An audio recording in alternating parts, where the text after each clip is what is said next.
Okay, we're being recorded. Great. And we have another person to add on the phone line. Welcome, Vivian.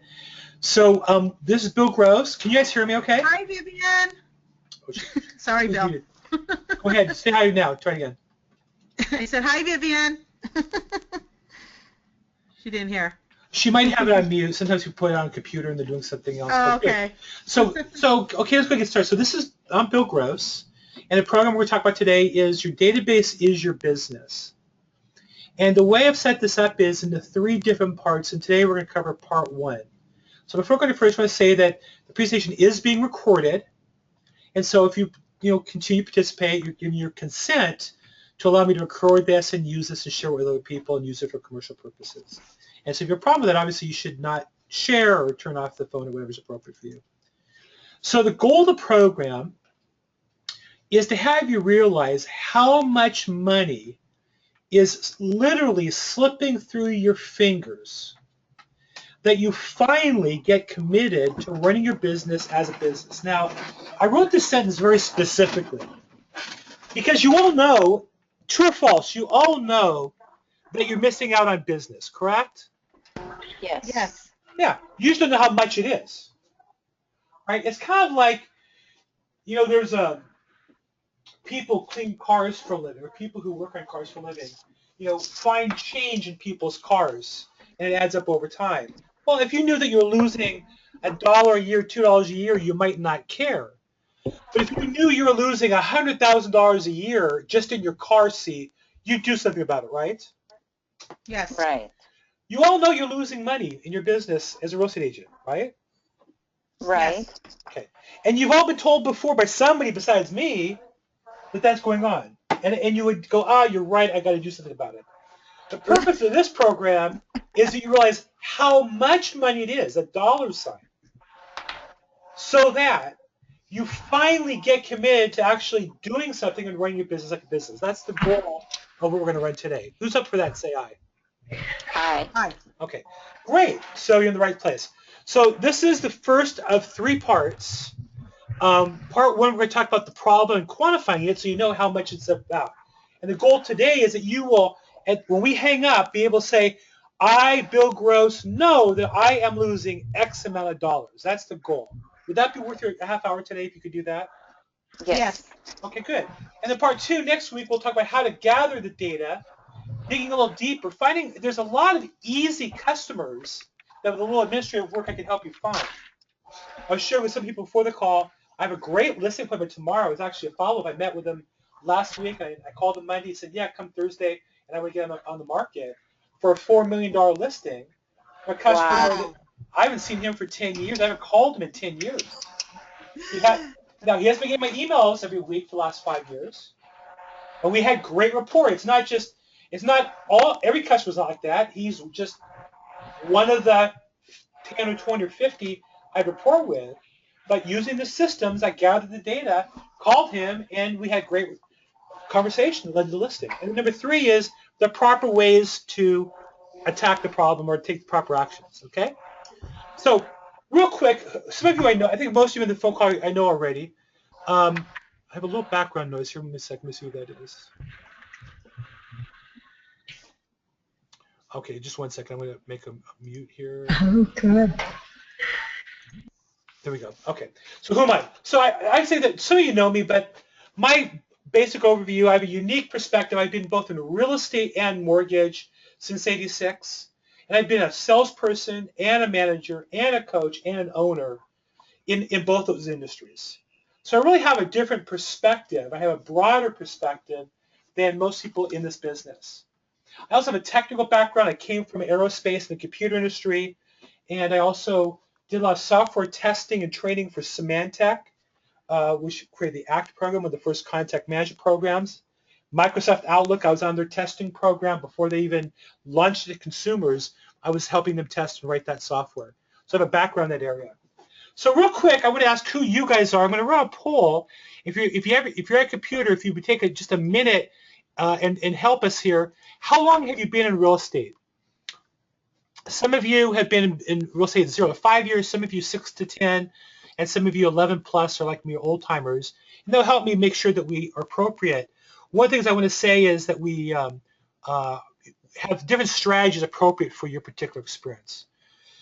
So, okay, good. So it looks like most of you have been 6 to 10 or 11 plus, and none of you are less than that. So good, it gives me a good idea of where we're at. I'm going to go ahead and close that poll down now. So let's go to the sales funnel. Those of you online, do you see the sales funnel? Yes. Yeah. So just imagine, you see the little money running out? Just imagine the little, the water. Just imagine that's money. Imagine that inside that bucket is your bank account, and included in, when I say bank account, is your net worth. You might own property, you might have money in the bank, and then you have a business that's worth something if you ran it properly. And then the little blue things coming out that look at water. That's $100 bills running out of your bucket every day. So I think you're leaking. So where are you losing money? So there's 4 basic places that you're losing money. One is attrition, meaning out of 100 customers that you might have, 10 every year either unfortunately die or get married and move up and merge with another person's customer, or you move out of the area, or something happens that they're no longer available to you as a customer. You're also losing money by spending money on the wrong audience. For example, who on this phone call spends money on stranger marketing, like postcards just sold, more than they spend money to their past clients and people they already know? Say aye. I don't. I don't. Good for you. 9% of real estate agents spend more money on strangers than people they know and like. So that's one of the mistakes. One's also the wrong message. The most common thing real estate agents say when they talk to customers, who do you know that like to buy or sell real estate? So when I say that, which one's coming first? Buy. Which would you rather have, a listing or a buyer? A seller. Seller. So if you ask the wrong question, what are you going to get? Wrong answer. The right answer. There you go. That's how it is. It's like the old joke, the man was wearing a ring, his wedding ring on his pinky, and the guy said to him, hey, you're wearing your wedding ring on the wrong finger. And he says, because I married the wrong woman. I think men like that better than women. But anyhow, another way you lose money is not planning for the long run. Because as agents, we almost always market as though we expect that mail or that thing to generate business that month. And that's not really how marketing works. It's really a business, and we'll talk about that. And then not using email effectively, because email is such an effective part of keeping in touch with people. It's so highly leverageable and targeted that's really where we want to spend more of our time and effort. So attrition, again, 20% a year can move, die, merge, or disappear. You can find about half of them if you research them, but you have to have an active system for that. And again, spending money, agents spend way more on expireds, dialers, and just as then sold than they do on their own past clients, whether it be time or money, which is a much bigger mistake. The wrong message, and again, not only do I ask for buyers instead of sellers, also, holiday cards, birthday cards, recipes are all things that don't advance your message.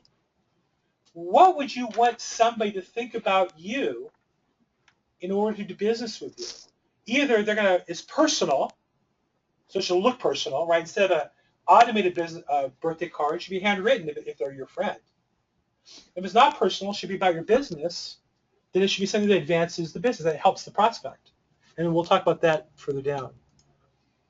And then not planning for the long term, 80% of leads convert up to 2 years out, after 30 days. So agents who prospect, and I think it's great. I worked at my Ferry office where we taught prospecting every day. I think it's important to throw into your funnel new contacts. But if 80% of them aren't going to do anything within 38 days, then you're really missing out. You're throwing away too much of the fruit to be productive.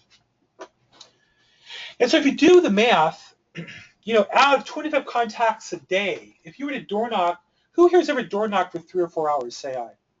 Aye. Aye. Good for you. It's hard work, right? Yes. Yes. Yeah. And so if you door knock for 3 or 4 hours, how many people might you talk to in 3 or 4 hours? Not many. Well, I'd say if you're skillful, you stay on script, you move quickly, you can do about 25. You can do about 100 doors and talk to 25 people in 1 4-hour period. Okay, but people do it every day, 3 days a week, 4 days a week. So out of those 25, how many are really going to be selling a house in the next 30 days?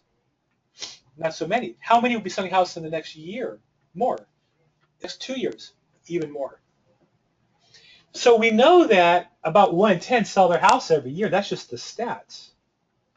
So if you talk 25, that means about 2 of them are going to be selling in a year. It means 4 in 2 years. So you'd rather try to build a system to get business from the 4 or just the 1. And that's what we're talking about, is planning for the longer term. Do you follow me on that?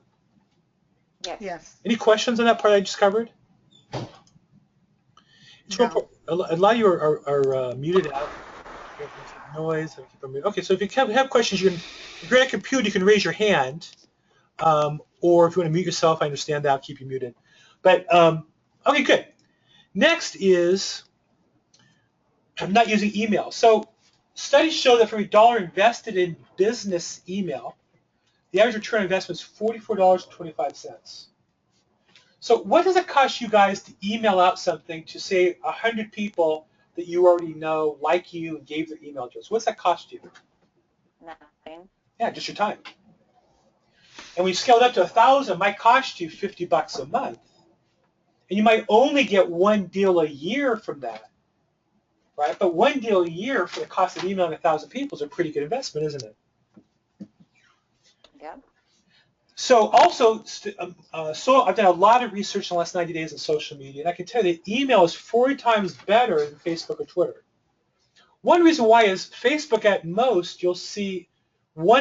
people will see at most 1 of 8 posts you put into Facebook. And you guys know that, right? Not every post is seen by everybody you know. Whereas email, they all at least get it to the email box. It may go to spam, but your odds are better. And in most real estate agent campaigns, you get about an open rate of 15% to 20%. 1 in 5, 1 in 8 will get open. Also, if you want to target ads in Facebook, which is really a high-tech, if you've been in the business 10 years, you have 1,000 people in your database, great way to target people is if you have their emails, you run a Facebook ad targeting the people you know. Who has been on Facebook and seen an ad that you got? How do they know they're looking for that? Like a company you did business with, or a vendor in your real estate business. Who's ever had an ad like that before? Anybody? No. I have. Yeah. You're gonna get more and more. If you shop at Target, you get Target Facebook ads. If you don't shop at Target, you might not. So you can target people. One way to target your past clients that aren't opening your emails or aren't responding to phone calls is using social media. That's an advanced strategy, but if you don't have the emails, that's not even an option for you. 91% of consumers check their email at least once a day on the smartphone. And 7% of people open emails from their favorite companies. So if you're one of their favorite companies, that means they're going to open your email. So when we talk about business slipping away, I want to change the way you think about leads. Because it really gets down to that definition. In any business, they have to have what are called business rules, correct? Right. Right? When you walk into McDonald's, you don't just walk in McDonald's, hop the counter, go to the back, start making yourself a burger, do you? No. No, there's a process you follow, right? That consumers kind of get herded into a process, or Disneyland. So same with our business, that really there's 2 types of contacts. One are, I would call leads, i.e. people tell you they want to do something now. Now it could be 7 days, 10 days, 30 days, but they're like ready to buy. They're ready to sign a contract. Those are leads, hot leads, what are you going to call them? And everybody else that you meet that you have rapport with, they like you, you like them. I don't mean like as in romantic. I mean like as in you guys get along. They enjoy your energy. You enjoy their energy, right? I'm call that like. That goes into your PC, COI, or your database. Everybody you ever meet should go into your database. Now you can include people you don't like. Just make a category for people you don't like and put them there. But everybody you meet should go in your database. Have you ever had somebody that you talked to? Well, Gabrielle's a perfect example. I'm embarrassed to say that I don't really remember having met you at the phone booth. Part is because I changed companies, and I was allowed to take that database with me. That I built it for that company, and part of the deal with them is they get to keep the phone booth database that I built. But how powerful is it when you meet somebody and say, oh yeah, Gabrielle, I met you 2 years ago at the such and such event. How powerful is that experience? Good. Right? So the more information you have, yeah, it's great. So the question is, what's the definition of a lead, and what do you do with those people outside the definition? As a Mike Frank coach, we often ask you, well, what's your definition of a lead? Somebody's willing to sign a contract in 7 to 10 days, maybe 30 days. But everybody else, the answer has to be either you do activity A or B. A is whatever you're calling a lead. You have a lead system. You call them, you email them, you close for an appointment, you give them some material. That's a lead. And everybody else, you're just incubating until they're a lead. That's all there really is. There's either leads and not leads, which I would say, if you've met them, they go into incubation. Now, I want to say that I had a great opportunity to be in a presentation with ZipRealty. ZipRealty was an independent company, got bought by Realogy, the owners of Century 21 and Coldwell Banker and Better Homes and Gardens. And so they shared some of the data, and their experience is 60% of all what they identify as hot leads closed 30 days to 2 years out. Meaning, a bunch of them close right away, 10% the first 30 days, and 10% beyond 2 years. But if you're not staying in touch with them from month 2 through 24, you're losing the chance to go up to 60% of your business. Wow. Right? You're just not even getting an opportunity. And that's why some of these big teams with technology that you see are doing so well. The real reason why, I think, is that they're just better at incubating than the average real estate agent who just is not at all doing any incubation.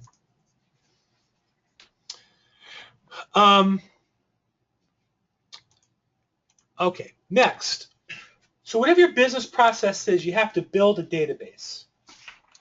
There's 4 different ways you can build business in real estate. You can prospect, which is great. That's where I came from. There's referral-based systems, like Brian Buffini. Tom Ferry talks about referral-based systems. There's a lot of different coaches and systems in referral. There's branding. I think companies push branding because it gets agents to pay for branding for the company. But Right. But in any business, there is a legitimate branding strategy for a big agent in a certain area. There's a strategy there. I haven't seen it work cost effectively year after year. It works in good markets, it doesn't in bad markets. And there's another format called people, property, opportunity, which just means that you wander through the marketplace, door knocking, meeting people.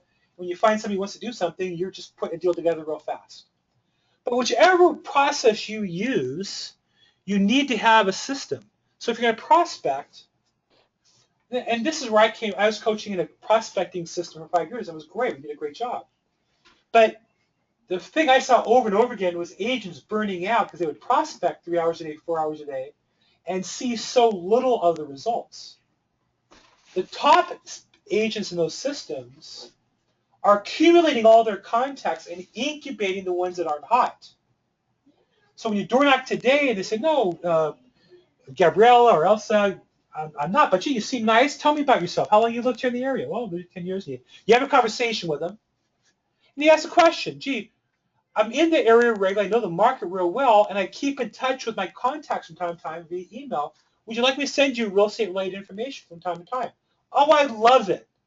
Who's asked me for their email address to send them stuff? And they said, absolutely, I would love it. Who's had that experience? I've had somebody tell me that, yes. Yeah. Me too.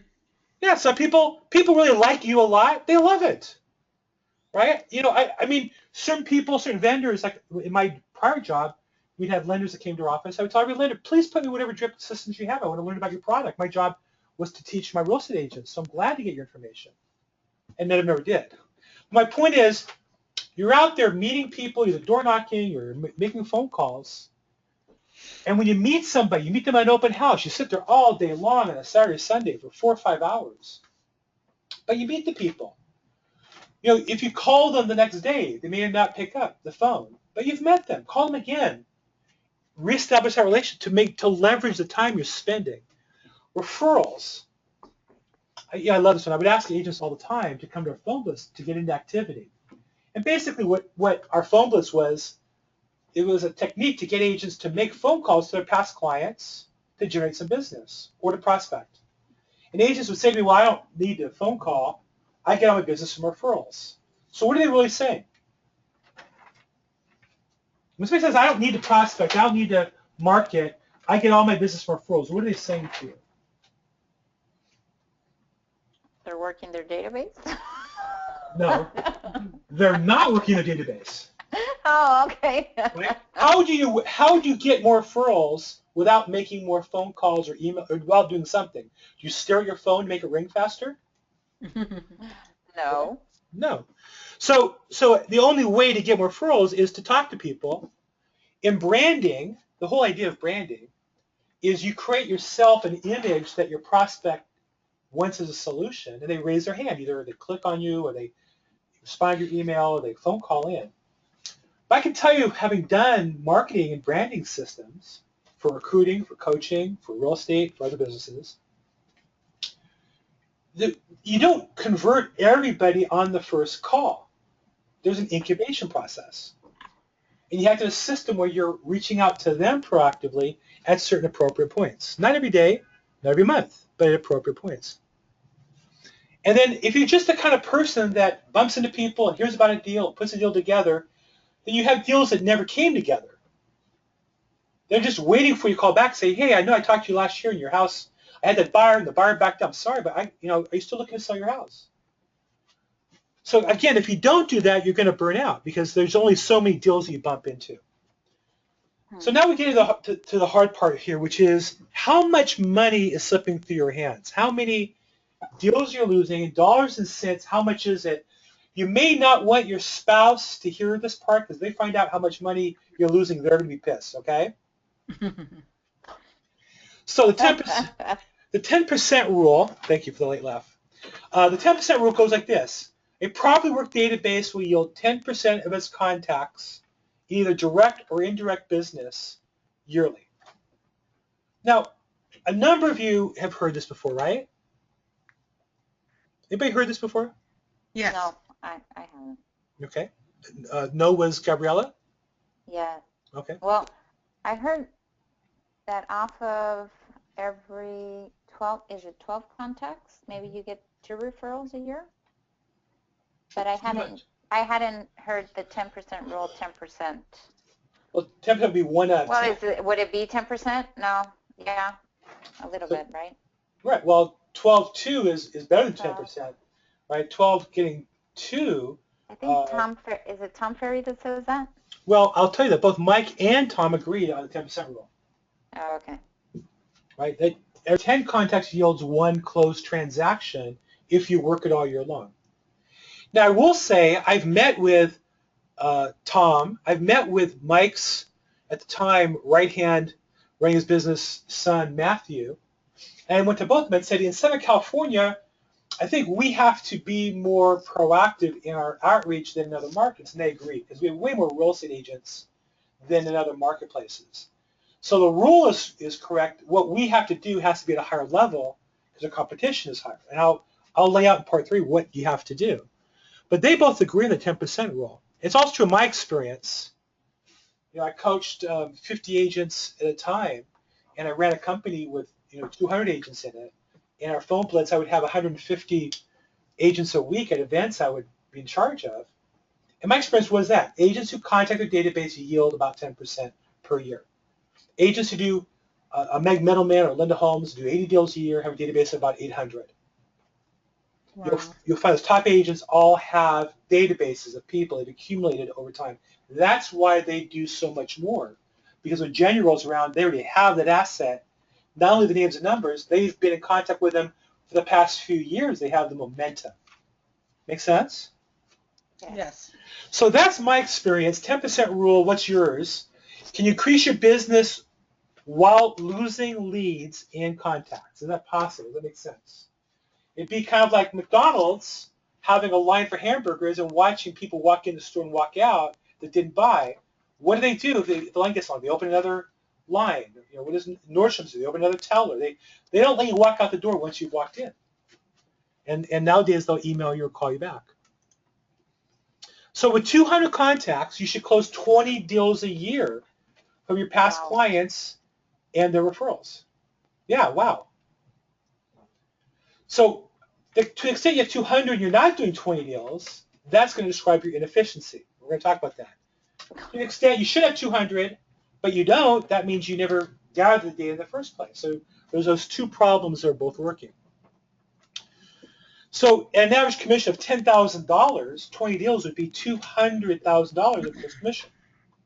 Okay, this is the part of the seminar where it gets quiet and uncomfortable, okay?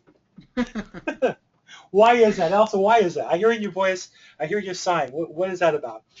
No, because it's the truth. It's a blatant truth. Yeah, about $200,000 is being flushed down the toilet every year. We're going to get to the exact number for you, but I'm saying in general. So I have a tool that I created called the database calendar. And do you guys all see that? Mm-hmm. So I want to walk you through this. This is something that I've created over time. So we'll look at the sample. Let's pretend, imagine the sample is you, and you have about 150 contacts. And let's just say that person closed about 6 deals in the last 12 months from their database, not counting expired listings, not counting FSBOs, not counting referrals from the office. We're talking about your own generated business. And an average commission check of about $10,000. And let's just imagine this agent's been in business for 6 years and they're married. The reason why married is important is because somebody's married, what happens to your database when you're married? Gross.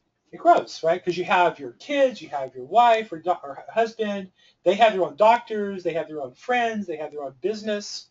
So that's my experience is that number. So you would then say that if you close 6 deals, and your average commission is $10,000, that means you're grossing $60,000 a year, correct? Right.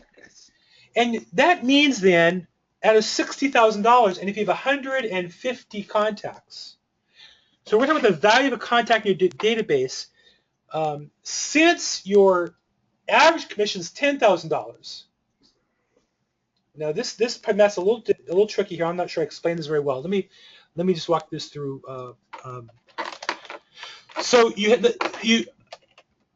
have 150 contacts. 10% of 150, they should be getting 15 closings. I should do it differently. I'm going to do 100 contacts to make it easier for us. Let me do it that way. At 100 contacts, at $10,000 a commission check, and they grossed $60,000, we know that out of 100 deals, how many deals should they have closed? 10, correct? 10. Mm-hmm. 10. They should have made 10 deals times 10,000 is $100,000. And if you should gross $100,000 and you have 100 contacts, that means each contact should be worth $1,000, correct? Right. Okay. So I'm going to put here theoretical value. You guys just help me here change this a little bit. I'm going to put the actual value because this person is not quite doing their job properly. They're only getting $60,000 from their 100 contacts, and that means it's only worth only $600. So this person is getting $60,000 from their 100 contacts, and that makes their database, each contact worth $600. If it was 150, that means each one's worth $400. Do you follow the math on that? Mm-hmm. Yeah. Okay. That means each name and number is worth $400 to that person. Let's just stop with that for a second.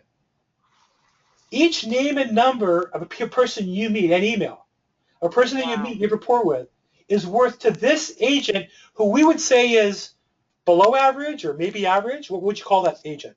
$60,000 a year.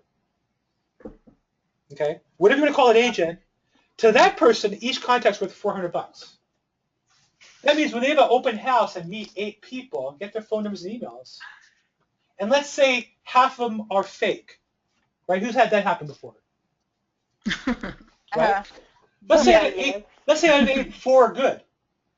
4 names, numbers, and emails, people they meet, they like, at $400 a piece. What's that really worth? What's that worth to them? Well, Not much. I would argue with you that if you meet 8 people. Well, yes, if you put them in your system, it's going to be worth it. $400, $1,600. Yeah. There you go. Right. It's worth $600. But if you don't, right, it's not going to be worth anything. Okay, so if I hand you 5 $20 bills and you throw it in the trash, what's it worth to you? Nothing, right? And if I hand you 5 $20 bills, you put in the bank and you invest in a stock, in 20 years it's worth $500. So it's all based on what you do with it. Right. But theoretically, if you meet the people, you spent the hard work at the open house for 4 hours. You've already met them. How much more work is it to put in your database, send them an email, thanks for coming, you call them, they don't respond, you try 3 times, you give up. How hard is it to call them again 90 days later? That's all we're talking about. Then they're worth $400 a piece, that's $1,600. Now let's go down a little further. So potentially that agent, because they have 150 contacts, should be closing 15 deals from the database. They should be making $150,000. Do you see that? Yes. So they're losing $90,000 a year by being inefficient. Wow. Right? Yep. But that's not all. But there's worse.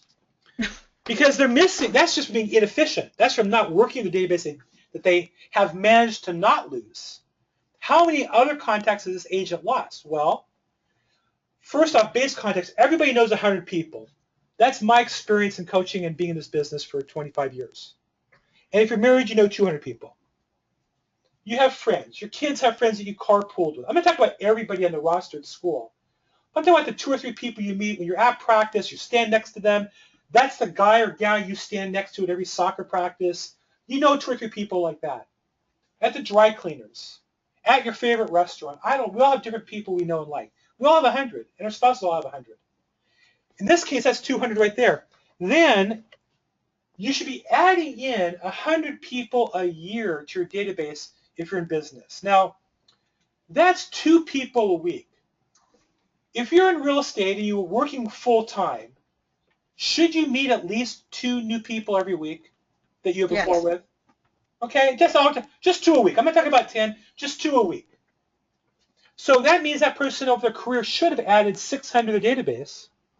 So their database should be 800. Do you follow me on that? Yes. But again, we said they only have how many? 150. 150. So they're missing how many? A lot. 650. 650. Which means they're missing 65 deals at 10,000 apiece, which means that person, by losing data, has lost how much income? Wow. Wow. That's a lot.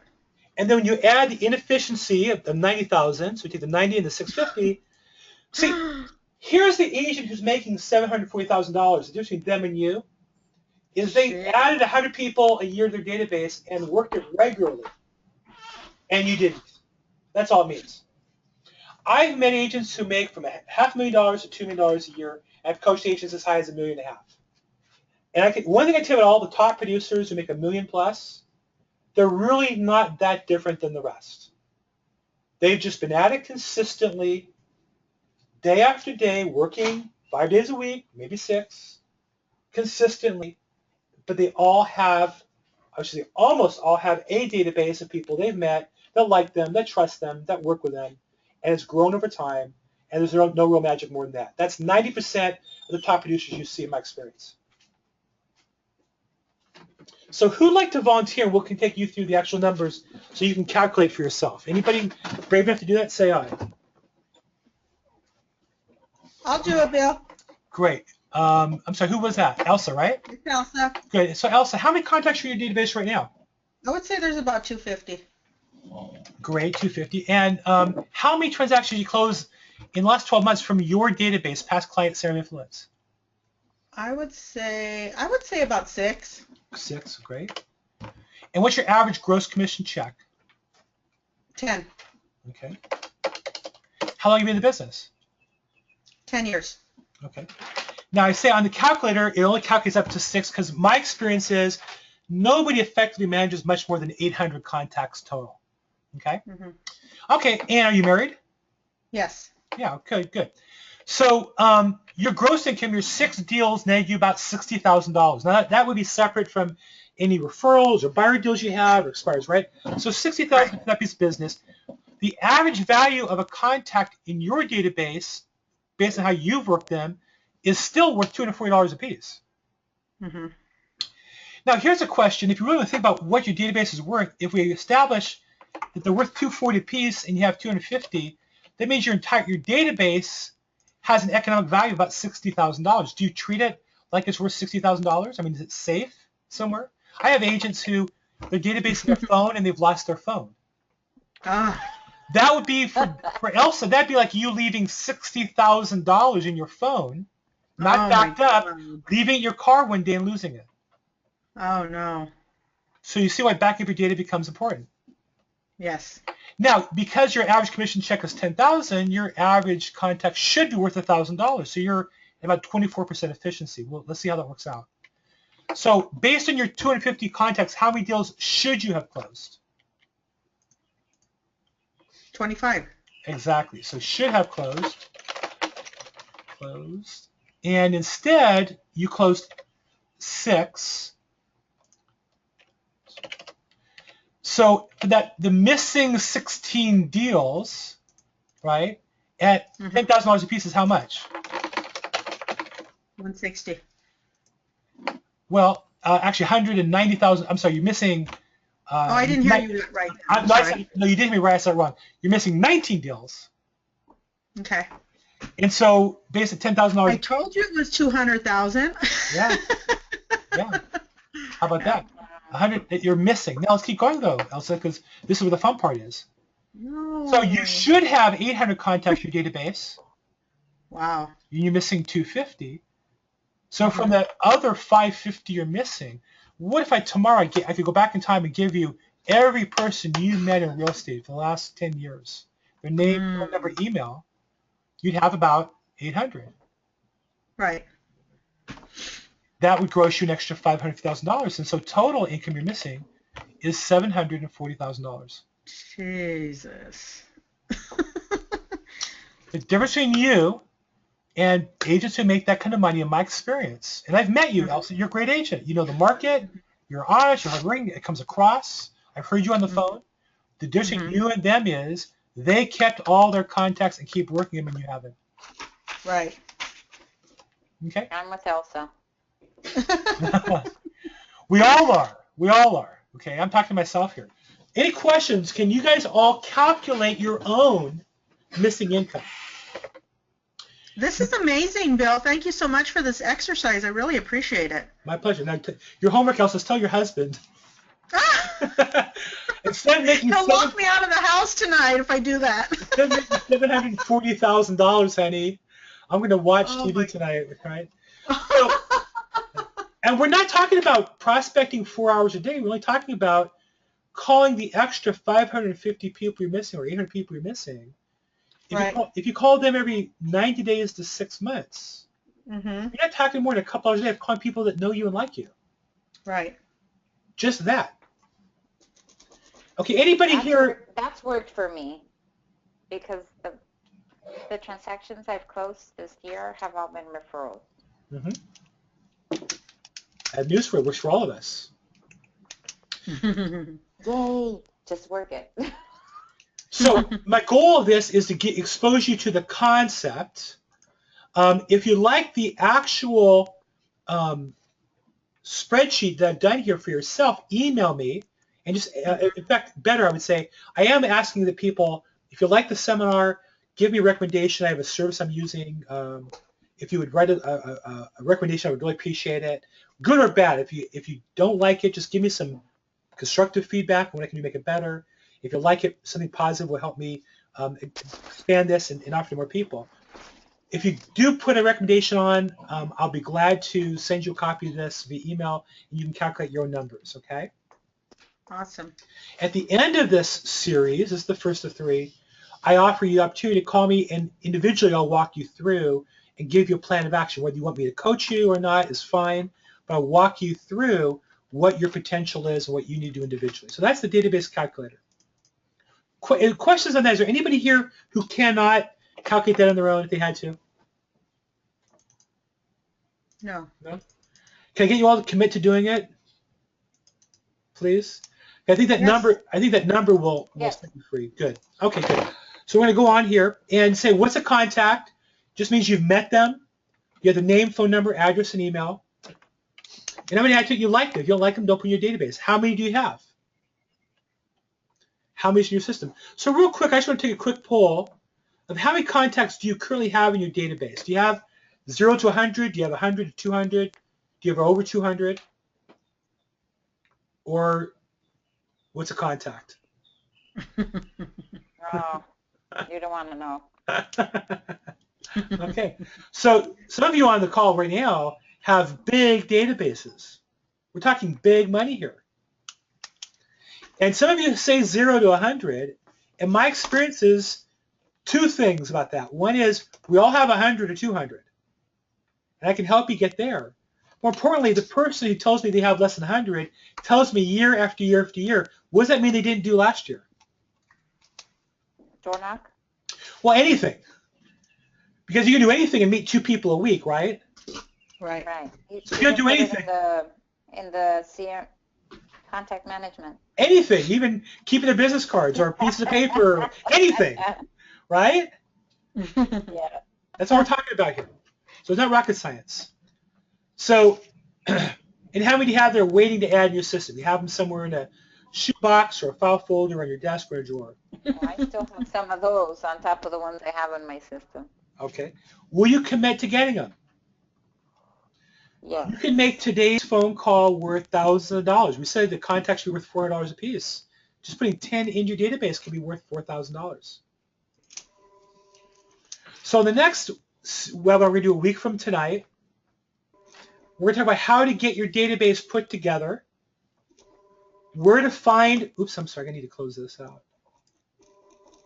Okay, can you see the next webinar slide now? Okay, so we're going to talk about how to get your database put together, what steps you need to take, where to find missing data, and then some resources that I've used to help you combine the data together and make it effective. Okay? So again, love your feedback. You'll get an automated email out. If you would be so kind as to put a feedback on the recommendations engine, it'd be great. If it's negative, give me, I don't mind negative feedback at all. Just tell me what I can do to make it better. And positive feedback, obviously, I appreciate. Help me build the program and add more resources, make it more valuable to you. And I'd be glad to, if you send me any kind of feedback at all that I can use to send you a copy of that spreadsheet. I want to say last thing, so just to share with you what I'm doing, if you're interested, this part of the webinar is over. In fact, let me just stop recording.